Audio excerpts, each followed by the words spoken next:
Okay, let's get rolling. So welcome into your alchemy call. I love these calls to be just a little, place where we can have spiritual dialogues because it's great to do the yoga practice. It's amazing to do the breathwork practice. But for me, I always loved like just sitting in these kinds of conversations. So as everyone's coming in, get cozy, get comfortable, get tea. We're probably going to do a 30-minute call today on intuition. So this is something actually Kina and I have been kind of talking about back and forth of the future, like, like what is the future going to be like? And we've been talking a lot about telepathy. And so really being able to connect in with one another without actually having to say words or have a really physical material manifestation of, how connected we all are. And it's not to say that it's not possible to us or hasn't been possible to us in the past. It's that we were focused so much on the material realm, so the physical dimension. And so I really wanted to chat about strengthening your intuition today, because you will start to realize when you strengthen your intuition that you always have this telepathic like ability. We all do, right? Whether we're feeling something or hearing something or seeing something behind our closed eyes, like we all have a super sense that is strongest for us. Um, my screen looks like it's really slow. Let me know if my screen's being a little weird for you guys. I might have to close out some. I have millions of tabs open. And so before I get into it, I wanted to hear from you in the comments what you feel like your strongest senses. Like, do you see visions, or do you have prophetic dreams, or, do you just sometimes like feel things or hear things coming in through your channel? Let me know in the comments if you're like, I don't have any of these. What are you talking about? Let me know too, because we all have one strong sense, and our sensory organs are linked in with our organs and our glands. And so I talk a lot about the 5-element cycle, and that's how we work with the seasons, right? In my virtual yoga studio, it's how you can work with your menstrual cycle if you're a woman, right? And so these 5 elements really dictate which organ is coming online for the season, and also which portal of the organ. And the portal are these senses that come online also when this organ is in its full expression. And so in the Northern Hemisphere, we are in winter. It is the kidneys, it is the adrenals. The sense organ is the ears, hearing, right? And so intuition has a lot to do with listening, right? And we'll talk more about that later. Your liver is spring, and it's paired with your gallbladder, and it looks out through your eyes. So that portal that communicates with the liver is vision, whether it's you looking out in front of you, or whether it's when you close your eyes at night and you have dreams, right? That's also an aspect of the liver, dreaming consciousness. And so the next portal is, or the next organ is the heart. It is summer, and the portal is the tongue, speech, right? Communication. I like tongue scraping every morning just to like clear out my tongue and to really just like honor this portal.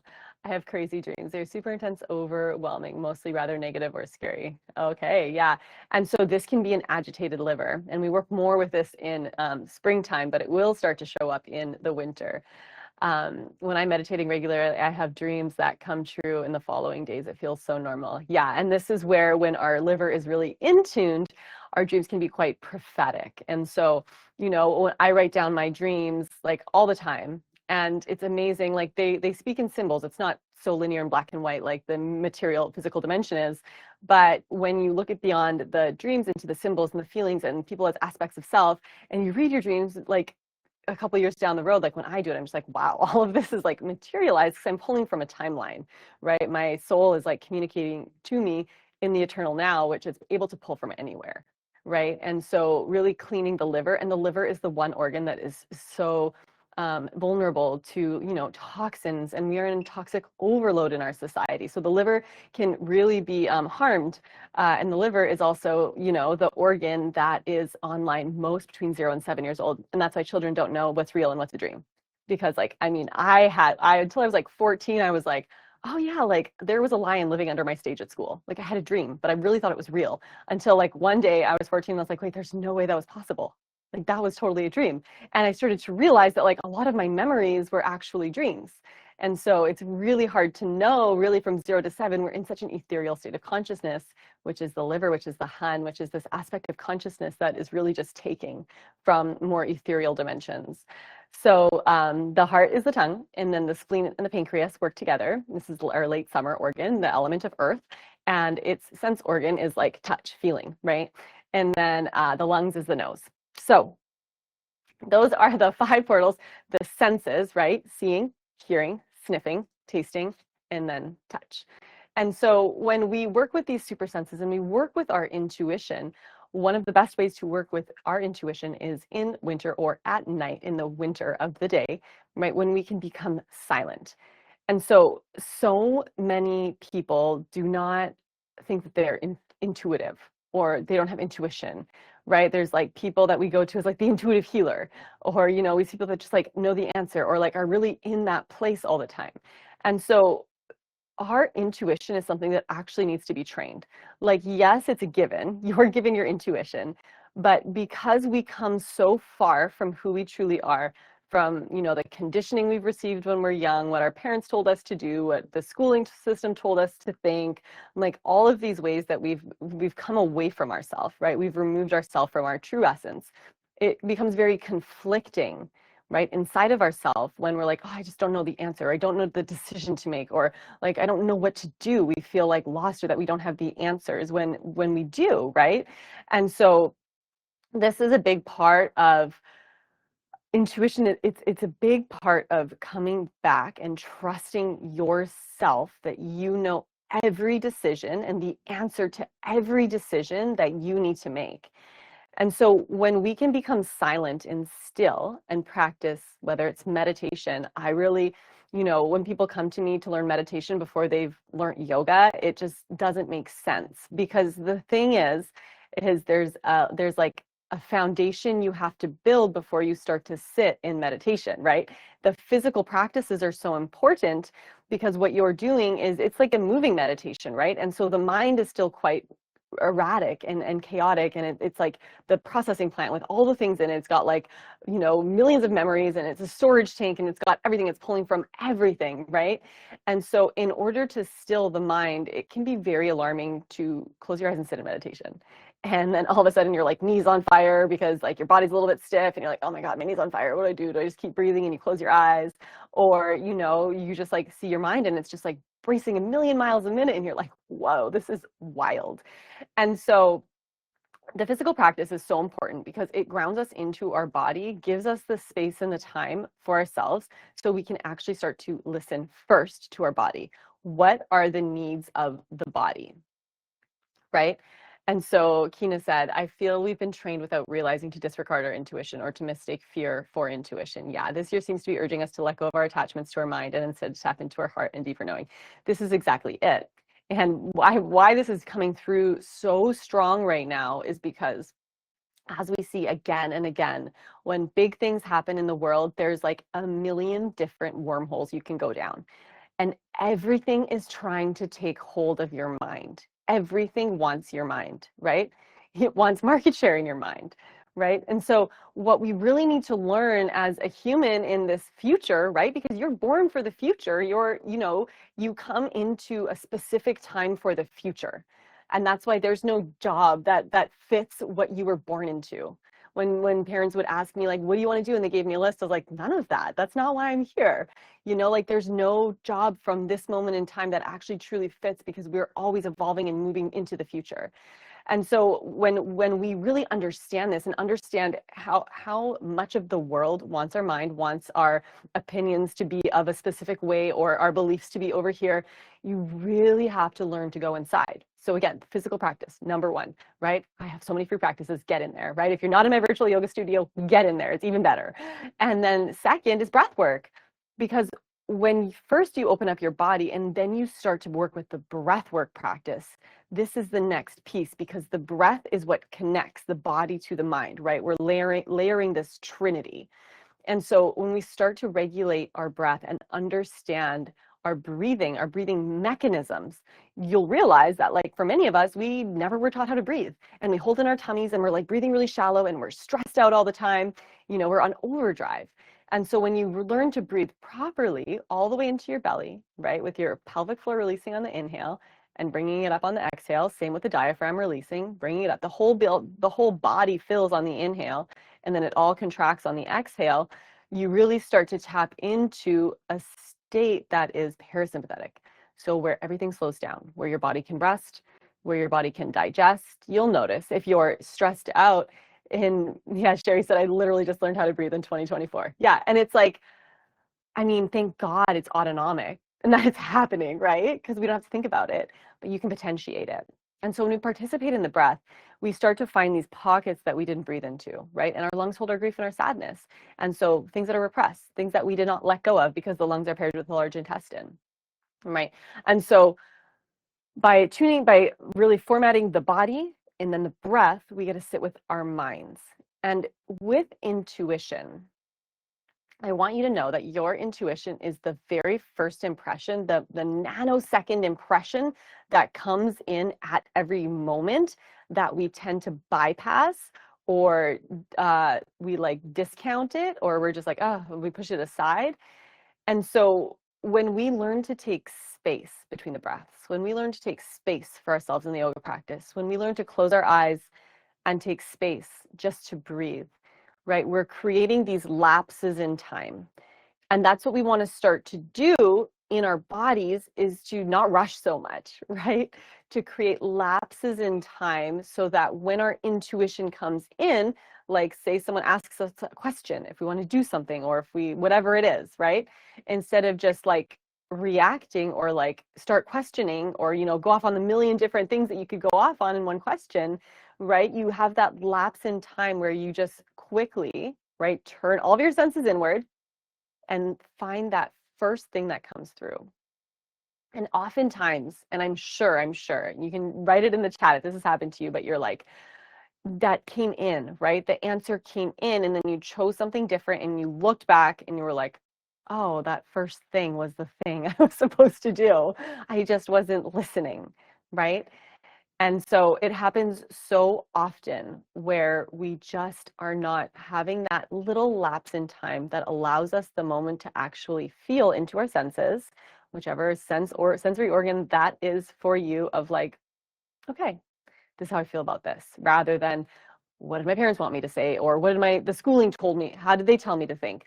All of these ways we are seeking those answers and that validation outside of ourselves. And so this is where, like, with whatever is going on, I don't know if you guys have been feeling this like right now, and Kina and I were talking about this earlier. It was like it's like been a really intense time, even if there's nothing intense going on in your life. Like, it is an intense moment in time. But in that, I'm noticing for myself anyway, and I'm curious if you've been having these, and I want you to start to pay attention to this especially. And I think I'm very blessed because I have a little child to do this with, because they're not so much conditioned, right? They're very much in the moment and are present. But I will just be having like a random thought that, like, we were reading a book, and these people were outside and their noses were really red, and we've read this book a million times and we've never mentioned their noses before. And I just remember having the thought as I was reading her this book, and I'm like, oh, I've never really noticed their noses were so red before. And my daughter literally a second later was like, Mama, look how red their noses are. And it's happened probably about 6 times in the last 4 days, where she just picks up my thought, or she's giving me that thought. Who knows, right? We don't know where it's coming from, because also there's really no timeline. It's just really eternal now. But it's like it's coming through as like these coincidences, or and so just start to notice, right? We do this all the time. If I think about someone and they feel it, right? They might not even tell me, so I'd have no idea. But if I think about someone and then immediately they text me, I'd be like, oh, what a funny coincidence. Like, I was just thinking about you. And so your thoughts are the most powerful things, right? This goes into your intuition as well, because this all happens in this like center point of you, right? You're having the thought and it's creating and birthing your reality at every single moment. Thoughts are so powerful. And when our mind begins to slow down and we're not worrying about all the things we are told to worry about and stressing about all the things in our realities, or, just like having the list a mile long, like, do you have one? I do. But having the list a mile long and our brain has all of these open loops, right? We cannot tap into our intuition because we're not even giving ourselves those time lapses so that we can pause and reflect and take a moment. And so, like I said, yoga is a great practice to begin to slow down. The breathwork practice is also the next step. And then when your body is open enough and you sit in meditation, it feels so good to sit in meditation. The body feels good. The breath feels open and spacious. You're breathing fully, right? You've learned how to regulate your nervous system. And now what you're left with when you sit in meditation is your mind, right? You're not having to worry about the physical things that are going on in your body, the whatever's going on with your breath. If it's short, it's like, you're stressed out and your mind's going a little bit more. You have a cleaner baseline to play with. And so when we're sitting in meditation, right, one of the best ways to just be with yourself is to just breathe and to watch the flow of the breath come in and out. And even if you only do this for 5 minutes every morning, your whole day will be more clear. Like everything that comes through will be imbued with more clarity. Right. And so it helps to orient your vision in your day and like what it is that you want to do.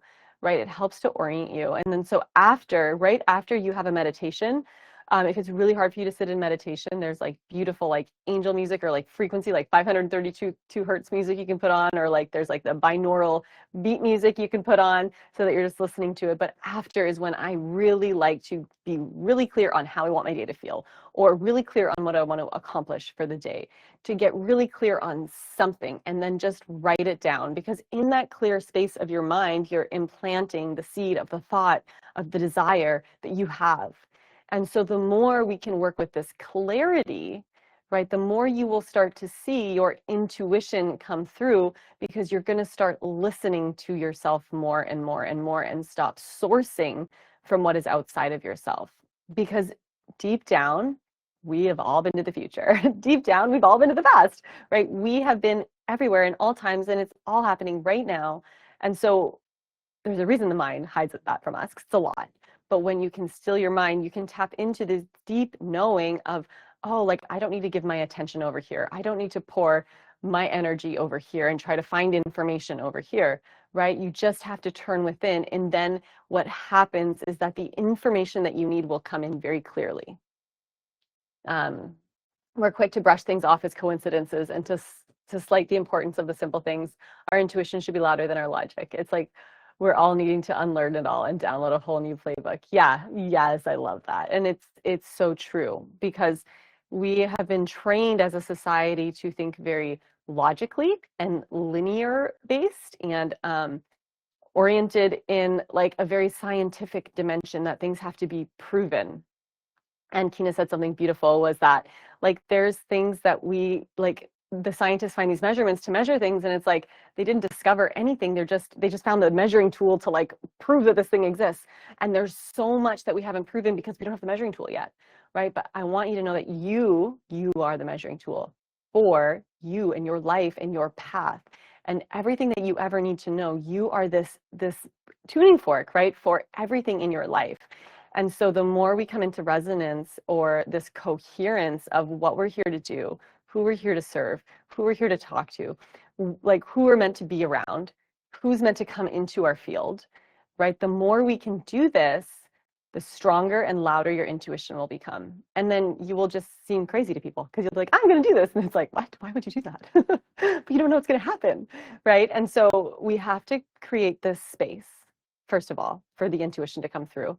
Then we have to literally listen to the intuition, right? To take that step, which is maybe the hardest part, because it's a full trust game. Because our intuition is often not coming through from what has been programmed or known, right? The intuition is something different, right? It's going to lead you on a whole different trajectory than the box that you've built yourself in. And so when we learn to strengthen this muscle and increase this time that we get to be in this receptive space to receive, right, which is what meditation is, you're receiving, you will feel, right, things come through with whatever sensory organ that is for you. And so some of you might have visions, like I said. Some of you might just like hear things come through. There's been moments in my life that are like really profound, like before a turning point in my life, and I just start to hear the most like angelic like harp music all the time. And so I've learned to realize that every time that starts to happen, when I start to hear this harp music, I'm like, oh, okay, what's going to happen next? Because like it's literally always been a massive change in my life. And so when you can tune into this, and I just want to like share this with you because I want to encourage you to meditate. Like, there are gifts that you get from this practice. There are really beautiful tools that you're given, that everyone's given, but that you get to tune into and utilize when you take the time. Because you don't get the gold by sitting by the stream, right? You get the gold with the right tools. You get the gold by investing the time. You get the gold by knowing where to look, right? By having the right mentors. They will collapse your timelines. And so you really have to put in the time, right? Nothing is given for free, ever. And so that's why, like, when I practice, I do it first thing in the morning, right when I wake up. I hope that it's dark out so that I get in the time that I need. And it's a non-negotiable. Like, I don't sleep in because I know that my day is so much different and so much smoother and so much more in my intuition when I give myself the space to just be with myself and listen, to listen.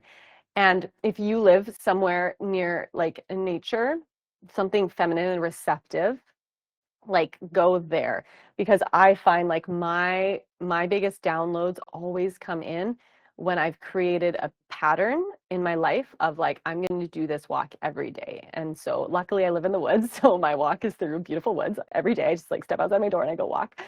And when I wrote the Wild Rhythms, it was like a walk in Malibu, like just like this beautiful road that I would walk down. And as I did that, that book was being downloaded into my body because I was just opening myself to receive what needed to be heard from the people that were in my reality, and not just that reality, but the future realities, right? That are going to need to hear this message and use this message.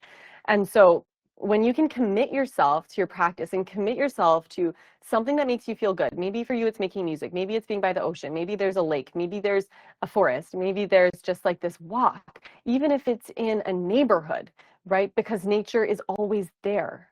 And you just keep walking that walk and just allowing yourself to breathe and be moving in your body, right? You really will start to receive things. You just have to invest the time. I promise you'll receive things. When you get a download during a meditation, do you sometimes feel the need to come out of the practice to jot that thought down? Yeah, and you know, this always comes in waves. Like I will have times in my life where I'm just like sitting in meditation and I'm like, it's not that interesting in here today for years. And then all of a sudden I'll get a spark, and it's like then when I'm meditating, my meditations are active. They're like writing down what's coming through, like never missing a beat. Some people like to do voice memos. I haven't gotten into that yet. I should maybe do that, but I just like open up my notes and I have like the stream of consciousness notes where I'll just like write stuff down. And I also lose a lot, but I don't lose it. I have to trust that it's there. And when it's ready, it will come through. And so that's even like, if none of this makes sense, you know, even when you're doing the practice and you start doing yoga with me and you're like, this is a lot, like you don't stop talking, you're giving me all this new information, like it's a lot. It's all a seed, and it will sprout, right, when it's ready. And so you really do have to invest in yourself. And by invest in yourself, I mean, like, you guys, I invest in myself so much, so much. And most of it is experimental because I'm like, what's going to help out my community? Every time you guys purchase courses or you buy my books, like, I'm investing in different aspects of my health so I can test it out and see if it's going to be beneficial to you so I can share it with you, right? Because I really believe that, you know, in the future, which is now, you know, you're taking responsibility and ownership over it now, like, you have to be so responsible for yourself, right?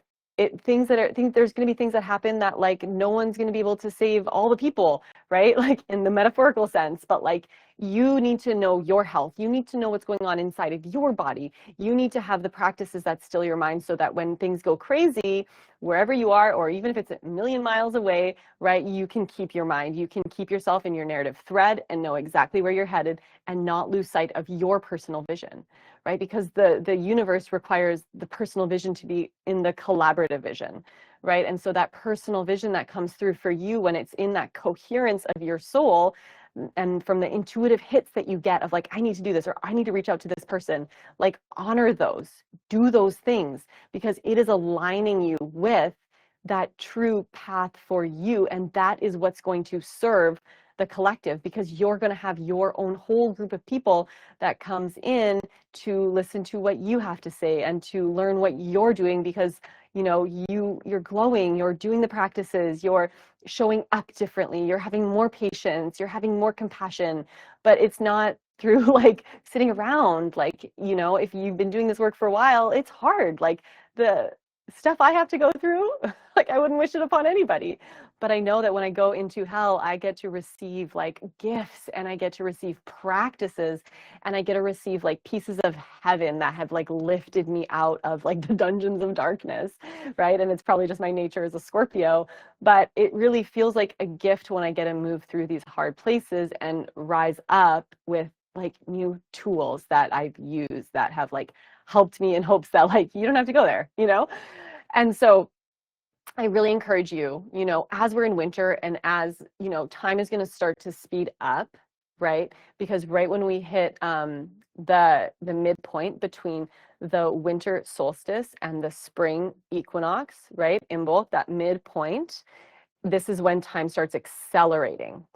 And then we get more and more and more and more sunlight. And your urge is going to be to go out, right? It's like, it's nature, it's an obedience. It's like when that like energy of like the sun rising up and warming the atmosphere comes, like all animals like leave their cave happy, hungry, and horny, right? They're like ready to go. And so that is like what you're meant to do. You're meant to have your visions, you're meant to plant your seeds, you're meant to get out there, get moving, but then it takes you away from those more internal practices. So use this next month before that moment appears, right? Use it to really sit with yourself, to carve out the time to meditate, right? To do your practices, to really get clear on your breathing, to get clear on your own mind, right? Not what other people think for you, not what other people are trying to tell you in the world, not what the news tries to tell you. Like, I have to say, you guys, I've cleared out everything from my phone. Like, I don't even get, I remember I used to get news updates, and I was like, all of a sudden I just never got them. And it must have been like 2 years later. And I was like, I don't get news updates anymore, because I just stopped tuning into that. So I stopped being shown that. And so I think the internet is a really beautiful metaphor for how powerful our minds are. Like, if you stop tuning into something, it fails to exist for you, right? And that's not a naivety or like an ignorance, right? It's that the future requires you to be so clear and have your practices and to bring light onto the planet, not darkness, right? To lift others up, right? To have those practices, to actually do that.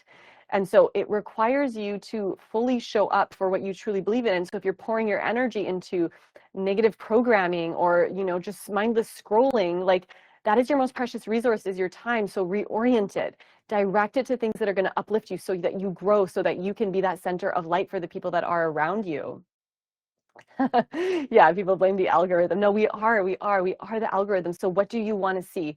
Tune into that more, right? Tune into it more. And the thing is that when you tune into that different vibration, the different people come in, like different experiences come in, different opportunities come in, all of this different vibration comes in, and you have lifted yourself to a whole different timeline. And so I think what's going to be really beautiful that we're going to see is we're going to really start to see the people that like want to do this work, is that these timelines are no longer linear, where like, how you used to get a job for like the government, and like in 20 years you would retire with X amount of dollars, and like your house was paid for, and like you knew what income you were getting, and like those days are over. Like, now we really get to, with our energy and our frequency of our body and like our thoughts, the inception of the seed of your reality gets to all of a sudden put you on a whole new timeline, where it's like, oh my God, I thought that would have taken me like 10 years. Like, it should blow your mind, right? And so that's what we really want to do with our attention, with our intention, with the seeds that we're planting into our realities, right? Really get clear on where you're spending your time, if it's making you feel better or not, right? Really get clear on it, because your body is like a holy temple for your spirit. It is also your house, so you can't actually leave it. It's like you're living in a temple and a house and a vehicle, and you're stuck all in it at the same time. So how are you going to make it so good to live in, right? I really am devoting this year to like your highest health, right? And it is from me devoting it to my highest health, because otherwise I couldn't sit here and tell you about it. And so, you have to, in a sense, make trade-offs or sacrifices in order to get the gold. And so I really I know that the more that you sit with yourself, the more that you do these practices. One beautiful woman on Instagram was saying how much her body has changed so quickly, like really long-term like pain issues in her body. And she's like, I'm finally doing the practice 5 days a week, and she's so proud of herself. And I was just like, yes, like it literally changes everything. But if you do it once, it won't change anything.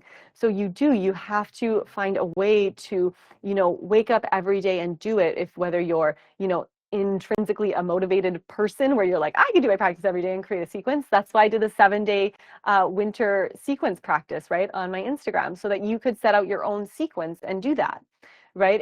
If you pay attention to my emails, if you're on my email list, or my Instagram stories and my reels, I'm going to be really focusing on the feminine lunar cycle for the next couple of weeks, because women, you are so intuitive. Like, women are meant to be the oracle. When you bleed, you are meant to go into a red tent and just like receive the downloads. It's transcendental because you're between two worlds, right? You're so porous and open. And so that's how women used to be treated. They used to go into a red tent together and bleed together and receive the visions for the tribe. And the men would wait for them to come out and be like, okay, what do we do next? They're literally, we're waiting for the women as the oracle, as the receiver, to, right, direct the tribe forward of what needed to happen. And so when you learn to talk with nature, which is just observing, being observant of the sequence of the seasons, and the rhythms that are moving through nature, the organs that are expressing itself, the energy, right? Spring, summer, late summer shakes it all up, autumn contracts, winter descends. When you understand just that energy, you will also tap into an intuition within you of like what's natural and what's not, because there are universal principles that are moving through the whole planet, right? And when you can understand the patterns, you as the microcosm of that, when you can understand how to place yourself in those patterns, you will know what organically feels right to you and what feels like a big distortion in your reality. Devin said, I remember when I stopped paying attention to the news, I was in a cafe and saw a headline on the newspaper that said, and so I said to the server, we have a new prime minister. The server looked shocked and said, that happened 3 weeks ago. That's hilarious. Yes, I'm always that person. Like literally always that person that's like, what? And like, there's nothing wrong with that, because the truth is like, if we want to create a new world, like we have to create and be so specific and directed with our energy. And what we feed grows, right? If you have a vegetable garden, or like whatever, a garden bed, and you plant seeds in it and you like nurture the soil and you water it and you put the seeds in at the right time, right as the moon is about to flip to waning, and then it's like springtime, so like there's a quickening in the sky that's like agitating the soil, and you water those seeds and you just like throw some seeds in the other one and you don't pay attention to it, what do you think is going to grow, right? And you don't have to control the growing, but all you have to do is just keep setting the conditions and it will just explode, right? It will thrive, but you just have to keep tending the conditions. And so you're tending the conditions for your mind by showing up for your body, by feeding yourself the best possible foods you could feed yourself, because it becomes so much easier to be in a body that feels good, right? When you know how to regulate your breath, you know how to regulate your nervous system. When you get those pieces and you sit with yourself and it's like, now I can have a meditation with God, rather than like all the chatter of the mind. And so your intuition comes online when you take those steps, when you give yourself that time and that space for yourself, and you're so worthy and deserving of it.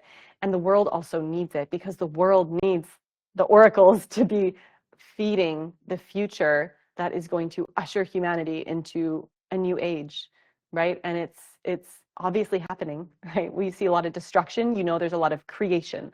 And so we have to tend and orient ourselves towards the creation, right? Towards the seeds we're planting, to not giving up, to not losing sight of the vision, to knowing that whatever your purpose is on this planet is so needed. And so you have to begin to listen, to slow down, to close it all in. This was the pratyahara part and the yogic, what are those scriptures, is to turn your senses inward, right? To close out the outer world around you and to really get clear with what is going on inside of you, because you're the center of your universe and you have to live inside of you. And so you have almost a duty, right, to do it well, to rise up to what your soul wanted you to rise up to in this lifetime. And if not, the body hurts, it gets dis-ease, it gets imbalanced, it, suffers. And the first law that the Buddha said was suffering exists. And the second law was that there's a way out of suffering. And so these are the ways out of suffering, right? Is to really start to understand how powerful you truly are, but that, it's not just a given. Otherwise, everyone would be doing it, right? If like we were all enlightened, we wouldn't be here talking, right? And so you're searching.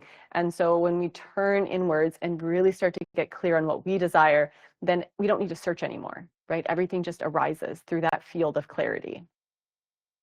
So I think that's all I wanted to say about that. I actually didn't know what I was going to say about that, but here we are. I really encourage you. I really, really encourage you to meditate. Who's going to meditate today? Who's going to just close their eyes after this? I have my like EMR tech, like big red light. I don't know if you guys do red light therapy, but I actually put it in my like wellness tools on the app. But this red light device that I use, and I was just like, it just like put it in front of me, and I just like close my eyes and sit in front of it and just like meditate so much light. And it's just like it forces me into meditation because I just sit in front of it and close my eyes because it's so bright. And so it's really nice to be forced into a meditation because we all live busy lives. Like I could go my million miles a minute doing all the things I have to do, living in the woods, living off grid, being self-reliant, kind of like raising my daughter, like all the things. But we have to take time for ourselves. We have to carve out the time. And so even if that means putting a red light box in front of you, taking your clothes off, letting it energize all of your cells, maybe I'll link it in the caption here on the replay. But then you're forced to put the blackout glasses on and just close your eyes and just be with yourself. And it's so beautiful. It's so beautiful to give yourself the time to do that. I'll be meditating today and every day from here on. I was a regular meditator for many years, but haven't for the past two. The contrast is so clear. Yeah. And if you're a meditator and you stop meditating, you're like, oh, my life's falling into shambles. It was so like fluid before. Yet there's gold in it. There's so much gold in sitting with yourself. And the only the parts of you that don't want to do it is your ego. That is like, let's just stay comfortable where we are. I don't want change to happen, And so we get to rise above that. So thank you everyone so much for being here today. 22 of you in here. I didn't get to say hello to everyone, but thank you for tuning in. I will get the replay up as soon as possible, and I will link that little red light device if you want it. I think there's like I got a big code for you, but I just love it so much. I love finding tools that I can share with you in hopes that like we all can walk each other home and be each other's lights and just like, trust and have faith. Like everything is perfect. Everything is as it should be because it couldn't be any other way. And so when we really embrace and open and receive that, right, we really get to reorient ourselves to like the perfection of this dance of life, even in the hardship. So sending you all my love. I will see you next week.